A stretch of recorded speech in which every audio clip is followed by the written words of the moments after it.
toutes et à tous de nouveau. Je voudrais tout d'abord, comme ça a été fait ce matin par Daniel Moore, remercier les organisateurs de m'avoir permis de participer à cette rencontre et de revenir à Kyoto après beaucoup d'années d'un premier passage. Je voudrais aussi m'associer à ce que Daniel Moore signalait ce matin, c'est-à-dire avoir une pensée particulière pour Louis Daben, qui a compté beaucoup dans la carrière de Daniel et dans la mienne aussi. Culture et compétences interculturelles, beaucoup de choses ont été dites ce matin déjà qui en fait anticipent très fortement sur ce que j'ai l'intention de présenter cet après-midi, avec comme organisation générale ce qui apparaît dans le résumé, à savoir un petit préambule, et puis l'examen de 4 phases successives des relations possibles entre la didactique des langues et puis la notion de compétences interculturelles. Et je terminerai par quelques remarques, si le temps le permet. Je crois que l'intervention que je voudrais faire se situe en fait par rapport à 3 types de questionnements. Le premier est de savoir, dès lors qu'on parle de compétences interculturelles, à quelle conception de la culture ou à quel type de conception de la culture fait-on référence, par rapport à quoi est-ce qu'on se situe pour caractériser de telle ou telle manière la compétence interculturelle. Deuxième type d'interrogation qui a déjà été évoqué hier, est-ce qu'il est possible de penser le global hors de ces manifestations et de ces réinterprétations locales? Il en était encore d'une certaine façon question ce matin dans l'intervention portant sur les coopérants à l'étranger. Et puis, le dernier type de questionnement, est-ce que la compétence interculturelle est en quelque sorte un plus qui vient s'ajouter tardivement à une formation, ou est-ce que c'est quelque chose qui est constitutif de toute socialisation? Alors, il y a un paradoxe là-dedans, je crois, c'est que en didactique des langues, on a souvent dit, souvent écrit que la culture est le parent pauvre de la didactique, celle qu'on affiche toujours en début, en frontispice en quelque sorte, mais qui dans la pratique est très souvent négligée au profit du linguistique. Et le paradoxe tient peut-être à ce que justement cette dimension culturelle des apprentissages de langue a donné lieu à énormément de publications et de travaux. Je rappelle ici quelques noms parmi beaucoup d'autres, Martin Abdallah Pretzey, Jean-Claude Béaco, Michael Byram, Fred Derwin, Robert Galisson, Louis Porcher, Geneviève Zarat, etc. Je crois que tout ça sur des bases et des orientations souvent différentes d'ailleurs, manifeste une prolifération des études portant sur les dimensions culturelles qui par ailleurs sont considérées comme étant négligées. 4 phases donc dans ce que je reconstruis de façon sans doute un peu caricaturale comme étant les relations entre didactique des langues et puis conception de la culture ou conception du rapport à l'altérité. L'autre est ailleurs, aller vers et chez l'autre, les autres sont ici, et enfin les autres sont en moi. Étant bien entendu, mais j'y reviendrai aussi en conclusion, que la phase suivante ne remplace pas la précédente, mais qu'il y a plutôt à la fois coexistence de l'ensemble et peut-être même interdépendance en didactique de ces différentes phases. La première phase, on la connaît bien en didactique, c'est celle d'une altérité qui est ailleurs, qui est de l'autre côté d'une frontière. Les choses sont claires à ce moment-là. Je suis chez moi, l'autre est chez lui, et les choses sont bien partagées de cette manière-là. Donc c'est une situation de face à face, peut-être à tous les sens du terme possible, mais en même temps un face-à-face qui est posé comme étant un face-à-face d'égale dignité, c'est-à-dire que la culture qui est en face de la mienne, je considère qu'elle est égale à la mienne, qu'elle est aussi digne que la mienne, qu'elle est probablement aussi cohérente et aussi homogène que ce que je pense de la mienne. C'est-à-dire que ce type de représentation des relations entre cultures s'inscrit très souvent dans une une perspective en fait d'essentialisation des cultures, hein, de considérer qu'elles sont homogènes, cohérentes, et que, en outre, il y a une sorte de rapport d'homologie, de rapport d'adhésion, de rapport de collage en quelque sorte, entre la langue étrangère et la culture étrangère. Alors on sait bien que tout ça, en tout cas dans le domaine européen, c'est lié à la constitution des États-nations et à des idéologies qui sont du type un territoire, un peuple, une langue, une culture. Hein. Mais il est clair que en Europe en particulier, mais pas seulement en Europe, on voit perdurer hein, ce genre de représentation de manière parfois d'ailleurs exacerbée. Évidemment, dans ce type de présentation, il y a une tendance à une stéréotypie ou à une stéréotypisation hein, de caractère globalisant, mais qui n'est pas nécessairement uniforme. Hein. En tant que Français, je peux dire, bon, les Allemands sont comme ça, mais ils sont aussi comme ça, et puis ils sont encore comme ça. Hein. C'est-à-dire que ce n'est pas nécessairement une vision uniforme, il peut y avoir des représentations stéréotypées, qui sont des représentations distinctes, voire dans certains cas des représentations contradictoires. Tout ça, ça aboutit à ce que, dans le domaine didactique, on n'a pas affaire à quelque chose qui serait vraiment du type nécessairement opposition. Hein, ce n'est pas sur le mode du conflit que ça peut être vécu en termes de didactique des langues, hein, contrairement à ce qui peut se passer dans d'autres domaines que celui de la didactique. On a plutôt affaire à des conceptions euphémisées, euphorisées, hein, d'un dialogue des cultures entre gens de bonne volonté, disons. Et dans ce cadre-là, la compétence interculturelle, eh bien, elle est bienveillante, elle est respect de l'autre, elle est estime envers l'autre, curiosité, etc. Volonté parfois de dépasser les stéréotypes. Je note tout de même que dans ce cadre du face-à-face, il y a eu des propositions multiples, de type plus ethnographique. Hein, je pense à des travaux qui ont été proposés en son temps par Michael Barham et par d'autres, hein, où on essaie de se doter d'un certain nombre d'instruments, d'un certain nombre d'outils, qui permettent d'avoir un regard armé en quelque sorte sur l'autre culture, hein, et qui du coup amènent à des phénomènes de réflexivité, c'est-à-dire à un retour sur soi, dans la mesure où on s'est doté d'un certain nombre d'instruments pour en quelque sorte prendre l'autre au sérieux et l'observer de manière aussi à la fois distante et attentive et outillée que possible. À ce moment-là, alors, la compétence interculturelle n'est plus simplement une compétence interculturelle de bonne volonté, de bonne disposition, mais elle devient aussi quelque chose qui peut tourner à une analyse de type critique, éventuellement par rapport à sa propre culture, en retour aussi. Alors, dans ce cas-là, il n'y a pas nécessairement d'adhésion, hein, d'intégration de la culture autre, mais un souci de lecture d'un certain nombre de phénomènes qui résulte du contact des cultures. Deuxième phase, bon, si on va vers l'autre ou chez l'autre, on en a eu un très très bel exemple ce matin, enfin plusieurs exemples ce matin, aussi bien pour des étudiants qui viennent à SFU que pour des coopérants japonais dans différents pays du monde. Hein. On a à ce moment-là des phénomènes qui relèvent beaucoup plus de l'immersion. Hein, on traverse la frontière d'une perspective qui a une dimension au moins intégrative, hein, réussir en quelque sorte dans cet univers nouveau, s'y intégrer d'une manière ou d'une autre. Et en même temps, on peut avoir toujours, au départ, un postulat de culture paritaire et homogène, hein, de culture de même statut, de même dignité. Et il peut y avoir au départ aussi des lectures qui sont des lectures essentialistes ou essentialisantes de la culture autre.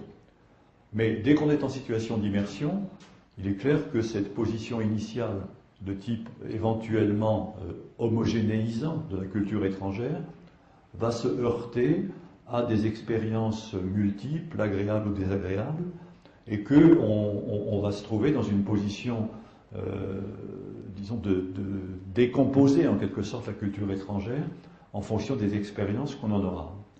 Alors, le processus d'acclimatation un petit peu particulière, hein, que constitue ce type de démarche d'aller vers l'autre, on a pu le comparer à certains moments en termes de processus et d'effet de ce processus à ce qui est conceptualisé, disons, en termes d'acquisition linguistique, sous la dimension interlangue à une certaine époque. L'interlangue étant en quelque sorte ces états intermédiaires de la construction linguistique de la langue étrangère, qui comportent des grammaires un petit peu transitoires, des grammaires instables, avec des zones qui sont des zones en mouvement, alors que d'autres au contraire sont plus ou moins figées, fossilisées. Donc on a tous ces phénomènes-là qui peuvent avoir leur pendant en quelque sorte dans le cadre de l'immersion culturelle, avec ces grammaires transitoires en quelque sorte. Une interculture se met en place, par analogie peut-être métaphorique, avec ce qui se passe pour l'interlangue, et on a des microsystèmes d'interprétation de la culture étrangère qui vont nécessairement évoluer, qui vont être testés, qui vont être mis en cause, etc. Alors, pardon. Donc des grammaires éventuellement, enfin toujours pratiques, disons, parce qu'elles sont liées à l'expérience concrète sur le terrain, mais qui sont transitoires à bien des égards. Alors, des déshomogénéisations de la culture autre dans un parcours comme celui-là, même si on peut encore continuer à fantasmer sur ce que l'on deviendrait au bout du compte un biculturel parfait, comme on a pu le trouver dans certains types d'expériences. Alors, dans cette version-là, en quelque sorte, du rapport à la culture, du rapport à l'altérité, on a très probablement, à la différence de l'interlangue, quelque chose qui va relever d'une prise de conscience, et voire d'un développement de stratégie. Une compétence qui permet de gérer des crises, de résoudre des malentendus, de s'affirmer dans des situations délicates. Tout cela qui n'existait pas dans la première version, en quelque sorte, de la compétence interculturelle, et qui n'existe pas nécessairement non plus pour l'interlangue, dans la mesure où on ne préjuge pas que l'interlangue donne lieu toujours à conscientisation. Là, on a quelque chose qui est quand même normalement plus explicité à certains égards. Alors, il est évident que dans les deux situations que je viens de présenter, l'autre est ailleurs et puis je vais vers l'autre, on a en quelque sorte un parcours qui peut être celui de l'étudiant qui a commencé sa formation dans son pays d'origine et qui va, par le biais d'un stage ou d'un séjour à l'étranger ou d'une poursuite de ses études à l'étranger, être dans un contexte qui sera un contexte plus intéressant à bien des égards et en même temps peut-être plus dangereux ou plus délicat à gérer dans le pays même. Troisième phase, les autres sont ici. C'est-à-dire que dans la société multiculturelle telle qu'elle était caractérisée aussi ce matin dans le rappel auquel a procédé M. Nishiyama, les autres, ils sont là. Ils ne sont pas de l'autre côté de la frontière, mais ils sont chez moi. Ils sont chez moi, ils sont nombreux. Ils appartiennent à des communautés diverses. Et la question qui se pose est celle de savoir si on a affaire à des processus qui sont des processus d'intégration progressive, de cohabitation plus ou moins cloisonnée, ou à des processus qui sont des processus de rejet dans certains cas et d'exclusion. Alors, par rapport justement au premier cas de figure, là on n'a plus parité, on n'a plus égalité posée des cultures, mais plutôt une dissymétrie, une disparité entre des populations, une population majoritaire, et puis des populations autres, minorités régionales, populations immigrées, ethnies particulières, etc. Avec tout ce que ça comporte, bien sûr, de tensions, de difficultés, d'inclusion et d'enjeux de cohésion sociale et d'inclusion sociale. On retrouve dans ce cas-là des lectures qui sont très souvent des lectures très homogénéisantes. Les étrangers, ils sont comme ça, les Roumains qui sont en France actuellement, ils sont comme ça, etc. etc. Donc on a là des contextes qui sont de nouveau très propices à la stéréotypie, dans le rapport entre une majorité et des minorités. Pardon.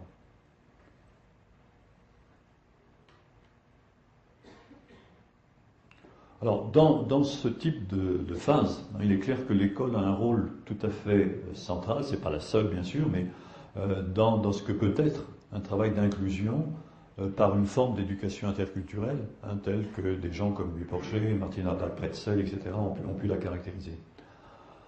Et ce qu'on constate, c'est que dans cet effort de scolarisation, on a eu souvent des phases qui étaient des phases folklorisantes, pour reconnaître les cultures étrangères, telles qu'elles sont présentes comme minorité sur le territoire, avec, leur cuisine c'est comme ça, ils s'habillent de telle manière, ils dansent de telle manière, ils chantent telle chose, et on a, avec les meilleures intentions du monde, des processus de scolarisation qui peuvent aboutir en fait à des renforcements de stéréotypes et à des renforcements de cloisonnement entre les populations minoritaires et la population majoritaire.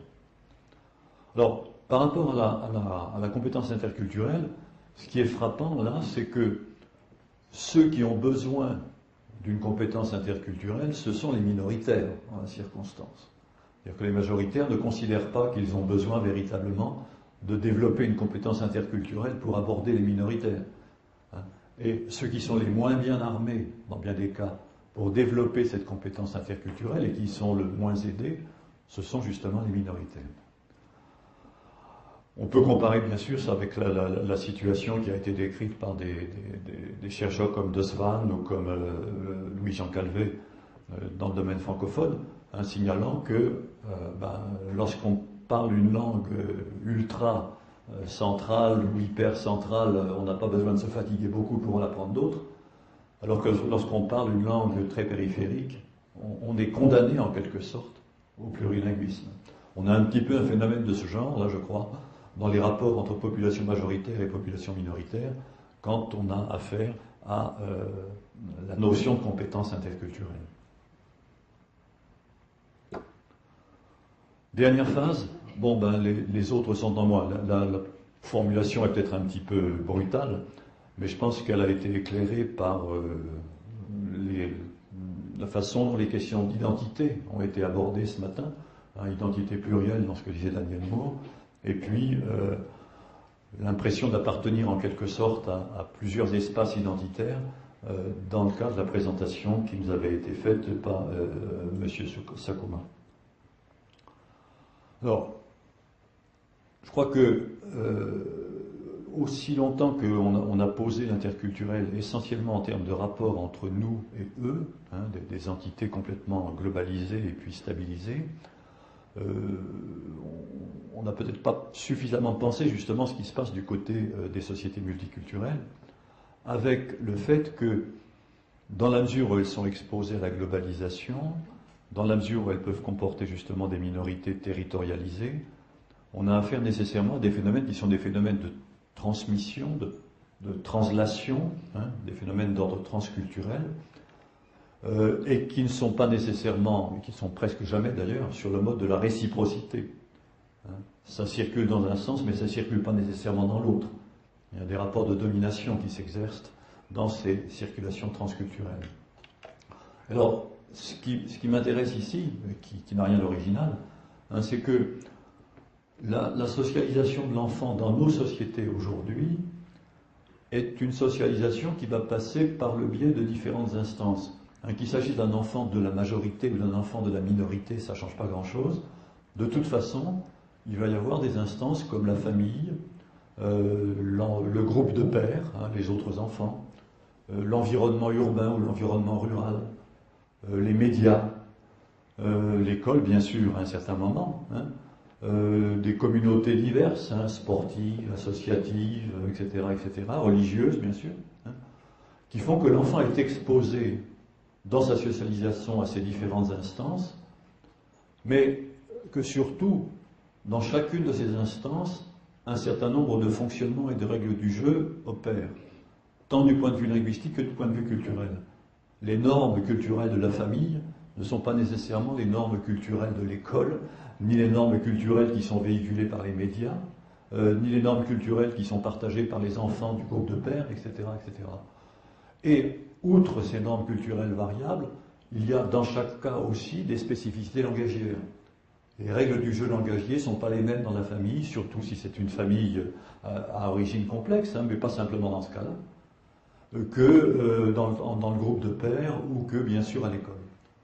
Alors, ce que je pointe ici, c'est qu'en fait, on peut tordre du côté de la didactique un concept qui a été élaboré dans d'autres circonstances, la notion de communauté de pratique, pour signaler que ces différentes instances, ces différentes communautés de pratique, dans la mesure où elles sont aussi des communautés culturelles et des communautés ayant un certain type de fonctionnement langagier, opèrent comme des lieux de socialisation et des lieux d'apprentissage pour les enfants, apprentissage langagier, expérience culturelle, qui sont en intersection partielle les uns avec les autres. C'est évidemment pas complètement cloisonné puisque l'enfant circule dans ces lieux. Et que d'une certaine manière, sa compétence plurielle du point de vue langagier et du point de vue culturel, elle se construit dans ces circulations dans différentes instances.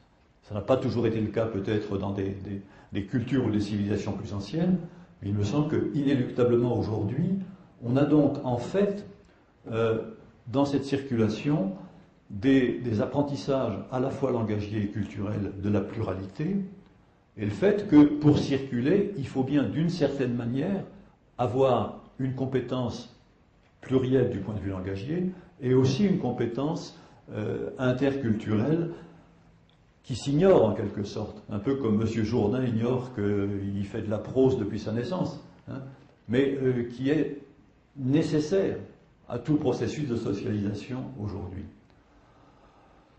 Donc on a un acteur pluriculturel et on a quelque chose qui ressemble déjà, ou qui est déjà une première forme de compétence plurilingue et interculturelle dès le départ en quelque sorte. Ça va encore ? Bon. Donc dans ce cadre-là, bien sûr, l'école a un rôle tout à fait déterminant. On l'a vu aussi pour l'université ce matin. Qu'est-ce qu'elle fait en termes d'accueil de ces pluralités qui lui sont antérieures? Comment est-ce que la scolarité se positionne pour accepter ou au contraire pour ignorer ces expériences qui sont déjà là en termes de pluralité linguistique, de diversité linguistique et de diversité culturelle. Alors, si on pousse d'ailleurs plus loin la notion de communauté de pratique, on peut aussi considérer, des collègues avec qui j'ai eu l'occasion de travailler au Conseil de l'Europe se sont tout à fait engagés dans cette voie, on peut considérer que l'école apporte justement d'autres communautés de pratique, pas simplement en tant qu'espace scolaire, pas simplement comme étant une culture éducative particulière, une culture éducative japonaise, une culture éducative italienne, etc., en tant que mode de fonctionnement de l'école, mais aussi que chacune des disciplines va introduire les enfants à, d'une certaine manière, une nouvelle communauté de pratique. La communauté de pratique des mathématiciens, la communauté de pratique des historiens, avec, dans ces cas-là aussi, un certain nombre de normes qui sont des normes de la culture disciplinaire, un certain nombre de variétés langagières qui sont des normes de variétés langagières disciplinaires, les mathématiques ou l'histoire, etc., et le fait qu'il peut y avoir un certain type de continuité en contexte scolaire avec l'expérience antérieure de l'enfant. C'est encore de nouvelles circulations qui lui sont proposées, un élargissement en quelque sorte de son répertoire langagier et culturel par le biais des formations disciplinaires. Quelques remarques pour terminer. Alors, est-ce que pousser la notion de culture jusqu'à ces formes en quelque sorte d'éclatement, dire que l'enfant est déjà multiculturel, ou pluriculturel, pardon, quand il arrive à l'école, et que l'école va en quelque sorte encore renforcer sa pluriculturalité, et demander de lui qu'il ait une compétence interculturelle, il faut une compétence interculturelle pour circuler entre les mathématiques et l'histoire. C'est pas simplement dans les contacts entre cultures au sens traditionnel, disons différentes. Ça amène peut-être, deuxième remarque, à redire ce que je disais en début de parcours, à savoir que dans cette perspective-là, la compétence interculturelle n'est pas quelque chose qui résulterait d'un développement tardif, disons, lié par exemple à ce qui va se passer à l'université avec l'apprentissage de telle ou telle langue étrangère, mais que c'est quelque chose qui est déjà là, dès le départ, hein, si on s'inscrit dans ce type de dynamique. Alors, une des questions qu'on peut se poser, c'est que dans une conception didactique, c'est-à-dire pour modéliser un petit peu en termes éducatifs ces problèmes, est-ce qu'on n'a pas intérêt à renverser la perspective? Il va commencer par penser en termes de quatrième phase, et puis si je peux dire, à remonter vers des phénomènes de stéréotypés de la première phase, mais dans une logique qui est une logique en quelque sorte renversée. Alors le rôle de l'école, on le voit bien, hein, conscientiser, le terme a été utilisé ce matin à propos d'un autre contexte éducatif, hein, enrichir hein, les capacités qui ont déjà été développées empiriquement. Il y a tout un travail bien sûr de réflexivité et d'extension considérable. Autre série de remarques, mais ça a un caractère de résumé en quelque sorte. Hein, là, la phase suivante ne remplace pas la précédente, dans quelque sens qu'on se situe. Hein, on est obligé de les tenir ensemble, en voyant bien qu'on a un jeu constant entre le social et l'individuel, hein, dans les différentes perspectives que j'ai évoquées. Un sociologue, Bernard Lahire, vient de sortir un petit livre qui s'appelle Le singulier dans les plis, non pardon, le social dans les plis du singulier, qui me paraît tout à fait une autre manière de dire. Hein, les moi sont pluriels, mais de marquer que ces moi pluriels sont toujours socialisés d'une manière ou d'une autre. Je crois qu'il y a deux intérêts théoriques peut-être à la notion de communauté de pratique dans la perspective didactique qui nous intéresse. Le premier, c'est justement de retrouver, paradoxalement peut-être, un certain rapport fort entre le culturel et le langagier. Je disais que dans la première phase, on avait une conception où la langue étrangère et la culture étrangère collent l'une à l'autre. Dans la perspective des communautés de pratique, on retrouve en quelque sorte cela, mais cette fois au niveau de l'empirie, au niveau de l'expérience concrète, et pas du tout au niveau des systèmes supposés culturels ou langagiers.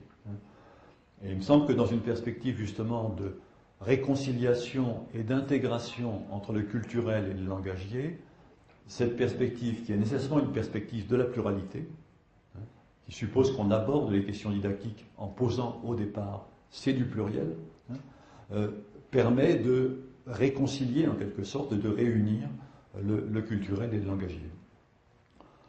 L'autre intérêt peut-être d'un point de vue, disons, théorique ou d'un point de vue en tout cas